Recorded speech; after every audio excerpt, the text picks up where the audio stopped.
Ang frat initiation ay tradisyon na ang intensyon ay hindi manakit. Ang pananaw na yan sa totoo lang ay mababaw dahil sa mga traditional rituals na preserved and respected sa kapatiran ng mga frat.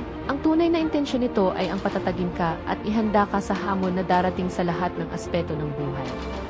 Karamihan ng mga professionals, businessmen, executives, politician, soldiers, policemen and successful individuals mostly ay galing sa frat. Maraming adhikain at mandates ng code of conduct ng mga frat decision-making ang nagpatatag mostly to all of them. Alam nila ang consequences and for every mistakes there is true-to-life lesson learned moving forward. Bakit may paddle sa mga frat? Dahil sa lahat ng pagkakamali mo, padre ang magpapaalala sa iyo. Ng disiplinang haharapin mo kung ikaw ay maging pasaway. Pag nalampasan mo na ang mga pagsubok, brod, sis welcome sa frat, ang madidinig mo galing sa mga brod, sis mo. Sabay mahigpit na kamay at yakap and then brotherhood ampersand sisterhood forever awaits for you to experience how to live your frat way of life.